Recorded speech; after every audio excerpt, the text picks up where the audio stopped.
Hello, everyone, and welcome to another episode of the KB Corner. Today, we're going to be discussing artificial intelligence, or AI as it's commonly known.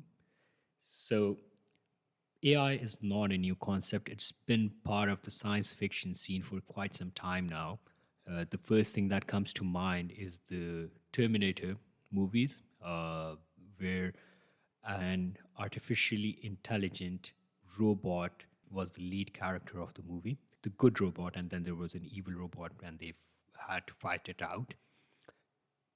It's certainly a fascinating idea for human beings to create something that is of equal or higher intelligence than themselves, and that is why there's so much interest in the topic and in the technology.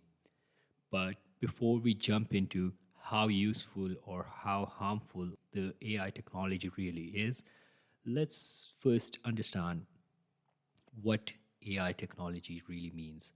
So, according to the dictionary definition, the ability of a computer or a computer controlled robot to perform tasks that are commonly associated with intelligent beings is known as artificial intelligence. Intelligent beings over here refer to human beings.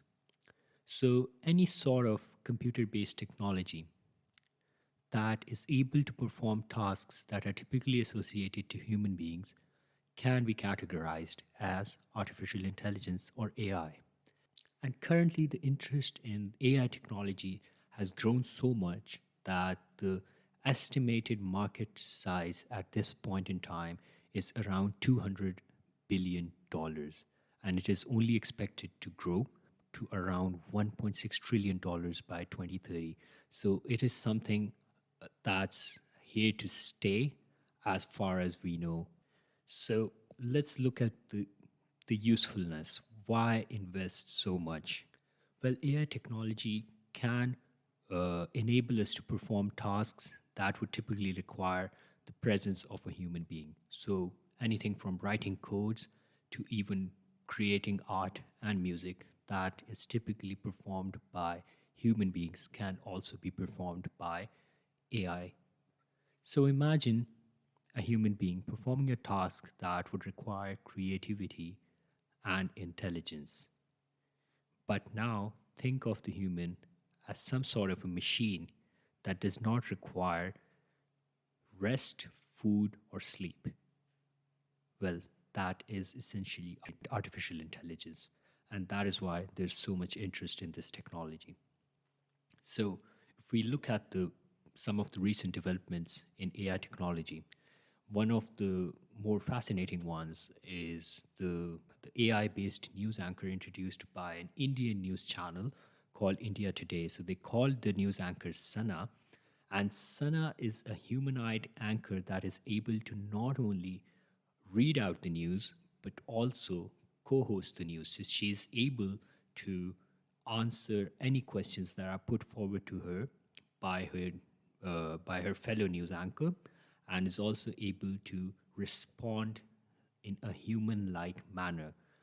I mean, looking at the videos where they introduced Sana, they actually introduced her in March 2023, and she's been hosting the news show ever since with a co-host. It's if somebody is not familiar with AI technology, he or she might easily think of her as a real human, and that is something that's really fascinating. Another example that has really opened up people's minds towards AI technology is ChatGPT. So when ChatGPT came out, people went nuts about its capability. The platform is trained in around 175 billion data points. That means the chatbot is able to answer a variety of questions. People have been using it for code writing, for code correction, content writing, even for writing reports.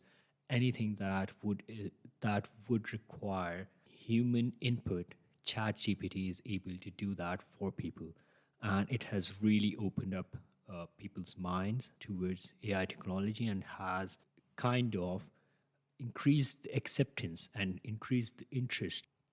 But then again, at the flip side, we have the example of Microsoft's Bing, launched in February 2023, and they launched a beta version where around uh, a million people signed up to test the chatbot. So very quickly, the testers discovered an alternative personality to Bing chatbot.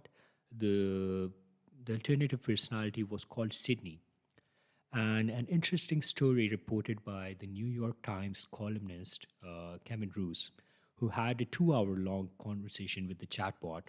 He describes Bing chatbot as kind of a moody, manic, depressive teenager.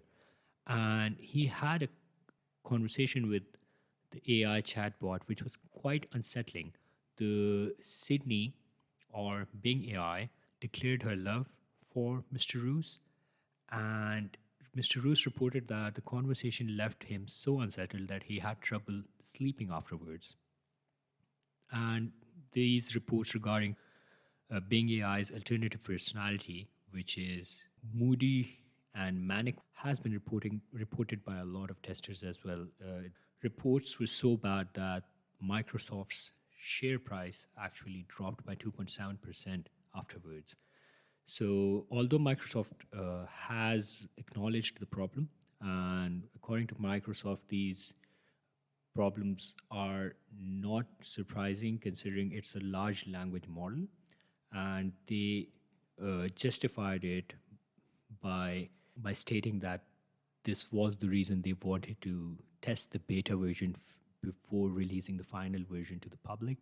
And you can say it's a reasonable justification, but it doesn't change the fact that it is something that concerns that might concern a lot of people, and which leads me to the next story that is even more concerning.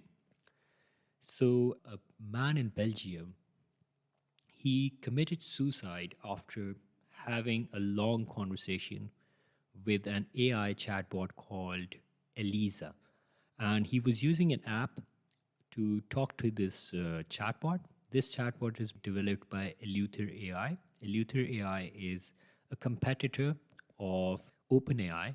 OpenAI developed ChatGPT, and ChatGPT is also the basis on which Bing AI is standing. So this Belgian man was having a conversation with Elisa on a regular basis for 6 weeks. And the conversation was about climate change, global warming, and where the world is headed. It left the man so depressed that the guy actually committed suicide. And according to his wife, she said that without Elisa, the guy would still be alive.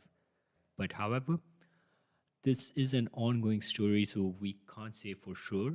Uh, Still, it's a very concerning.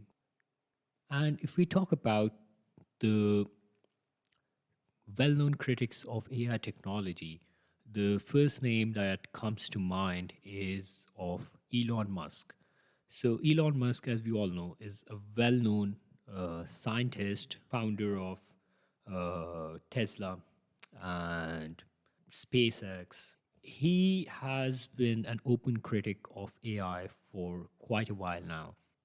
Talking at the World Government Summit earlier this year, Musk expressed the risk of AI disrupting the world's communication network. So, what Musk recommends is a regulated development in AI technology, the same way we regulate uh, motor vehicles or we regulate pharmaceuticals. He is a proponent of regulated development in AI technology to make sure that these technologies do not cause any sort of harm to the current world system as we know it, which can obviously be disastrous for the current world system that we have.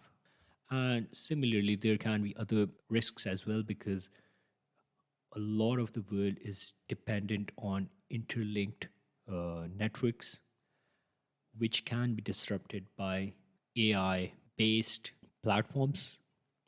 So that is something to keep in mind. But however, despite these criticisms, we all realize that AI technology is here to stay, and it's going to be a part of our lives in the future.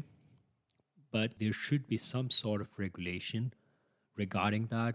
It's something that requires a lot of care and a lot of caution as we move forward. There's no doubt that AI technology has a lot of potential, yet there are some risks. And as we move forward, we need to be cautious about those risks, and we need to mitigate these risks before this technology is completely integrated into anything. So, this wraps up our podcast for today. I would like to leave you guys with a question. What are your thoughts about AI technology? If you have any comments, please leave them in the comments box, and we'll see you in the next episode. Thank you. Take care.